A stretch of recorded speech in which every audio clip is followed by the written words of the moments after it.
Muy buenas, bienvenidos al tutorial de Economía de la Empresa, del régimen educativo a distancia, del IES Calderón de la Barca de Madrid. En este tutorial vamos a desarrollar los contenidos del tema 2, dedicado al desarrollo de la empresa. Para ello vamos a seguir el siguiente esquema. En un primer punto vamos a intentar explicar la decisión de localización, los factores más importantes. En el segundo punto lo dedicaremos al análisis de la pequeña y mediana empresa. Continuaremos con el análisis del sector, importante análisis de Michael Porter, de las fuerzas competitivas básicas. Y en el punto cuarto lo dejaremos para el análisis de la tipología de crecimiento de la empresa, interno y externo. Acabaremos el tema con los puntos 5 y 6 dedicados a la nueva economía y la empresa multinacional. El aspecto de la localización y dimensión de la empresa consideramos que viene de forma resumida bien explicado en este pequeño esquema del que tenéis a vuestra disposición en la página 43.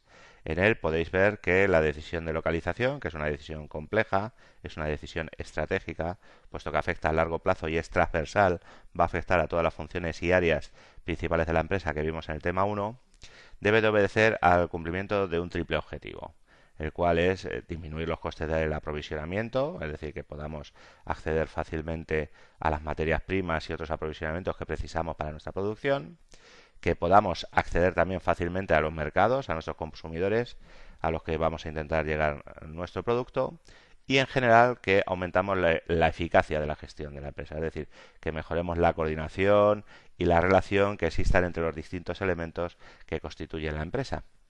Bien, para conseguir estos objetivos partimos de una serie de elementos que van a incidir en la toma de decisión final sobre cuál va a ser la localización de mi empresa. El principal conflicto que existe a la hora de localizar una empresa es que esta decisión dependerá de forma muy importante de la demanda que tenga de mercado mi producto. Y esta demanda de mercado es una variable generalmente aleatoria. Es difícil de calcular, es difícil de estimar, lo que hace que la decisión de localización sea a veces muy arriesgada. En general, vamos a contemplar una lista abierta de elementos, los cuales hemos resumido, de acuerdo al libro de texto, en 5 principales. Y hemos añadido este etcétera, porque la lista sería una lista abierta en última instancia. Consideramos que estos son los más importantes. En primer lugar, la dimensión de la empresa y del mercado. No es lo mismo la decisión de localización para una gran empresa, para una multinacional, que para una pyme, que a veces esa decisión de localización, aunque es trascendental, es menos compleja. En el caso de una gran empresa multinacional, muchas veces la decisión de localización se empieza discriminando incluso entre continentes. Luego, dentro de los continentes habrá que buscar países y dentro de los países zonas concretas, las cuales puedan atender el gran trasiego que exista de input, de factores de producción y salida de elevados niveles de producción que tiene la empresa multinacional para atender a un mercado que es global. Esto hace que la decisión de localización en el caso de este tipo de empresas sea sumamente compleja. Aparte de esto, tendremos que tener en cuenta también el abastecimiento de input, tanto de materias primas como de mano de obra. Es decir, resulta central que a la empresa lleguen las materias primas adecuadas en tiempo y forma y que se tenga un fácil acceso a ella. Y que también exista mano de obra cualificada en la zona que pueda llevar a cabo el trabajo. Cualificada o no cualificada, es decir, en cantidad y en calidad. Es un elemento trascendental para decidir localizar una empresa. Lógicamente también es importante la cercanía al mercado consumidor, en última instancia al que tenemos que hacer llegar el producto de la empresa. Y la logística, es decir, el transporte y las comunicaciones tanto de factores como de productos. La empresa tendrá que estar localizada en un sitio que sea lo más fácilmente accesible para unos y para otros. Siempre para conseguir este triple objetivo que hemos enunciado al principio. Otra decisión trascendental e igualmente estratégica es la cuestión de la dimensión. Salimos ya de la localización, por tanto, y lo que tendremos que determinar una vez estemos localizados es qué dimensión vamos a dar a nuestra empresa para atender a esa demanda que hemos considerado y que es aleatoria o difícil de estimar en muchas ocasiones. Bien, la dimensión de una empresa se mide por, como hemos dicho en el tema anterior, por múltiples indicadores. Aquí tenéis señalado tres: el volumen de ventas, el tamaño del capital propio, el número de trabajadores, pero bueno, también la cifra de activos, el volumen de beneficio. Podríamos aumentar estos indicadores en más, ¿no? Porque, aunque vuestro texto resume en estos tres los más importantes. Y aquí veis una categorización de empresa entre micro, pequeña y mediana, que bueno, puede ser válida, pero que tampoco hace falta seguir al pie de la letra. En muchas ocasiones es una, como dijimos en el tema 1, es una discriminación intuitiva la que hacemos entre pequeña, mediana y gran empresa, puesto que las empresas de la nueva economía y de lo que se denomina vieja economía muchas veces pueden arrojar decisiones contradictorias, ¿no? Decíamos que empresas de la nueva economía muchas veces no tienen un gran número de empleados, pero sí un gran número de facturación, y a lo mejor no tienen un elevado número de beneficio, pero ¿quién podría decir que no son grandes empresas? En fin, esta cuestión de la dimensión dependerá de diferentes factores.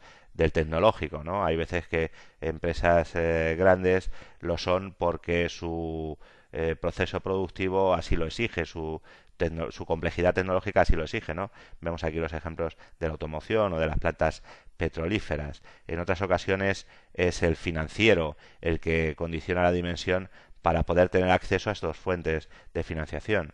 O muchas veces el mercado objetivo, el target que la empresa persigue, puede ser que intente servir a un mercado más local y sea más pequeña entonces su dimensión, y a veces se fundan las empresas con una vocación más metanacional o multinacional, más allá del concepto de nación, más globales, y eso exige de una dimensión mayor.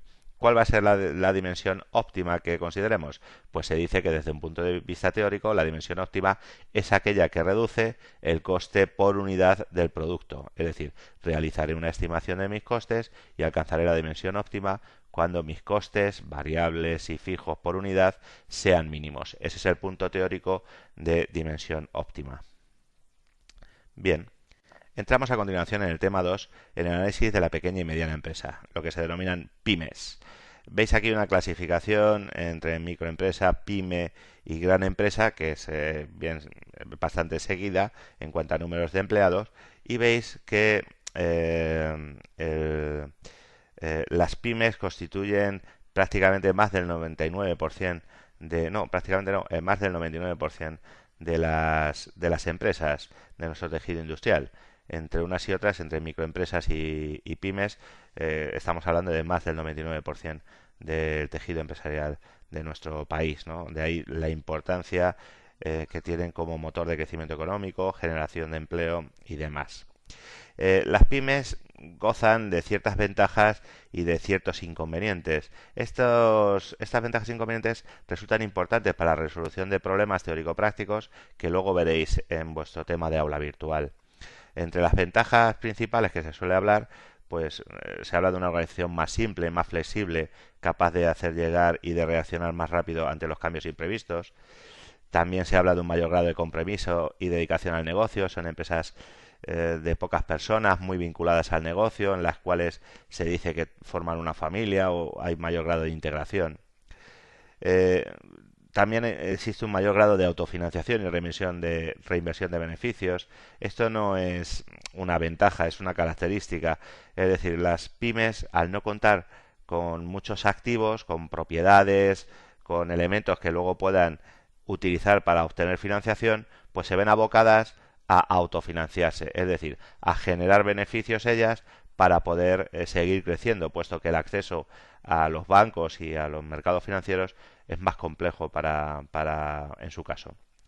Y también otra característica que sí que es una ventaja es una mayor vinculación con el cliente. Son empresas que están más próximas al cliente y que conocen mejor la información del mismo.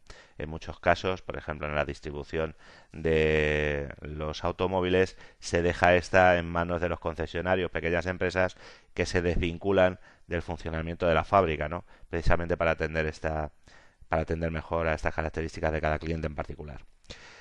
En general también se habla de un comportamiento más decidido de los trabajadores por esa mayor vinculación y compromiso que estábamos hablando antes.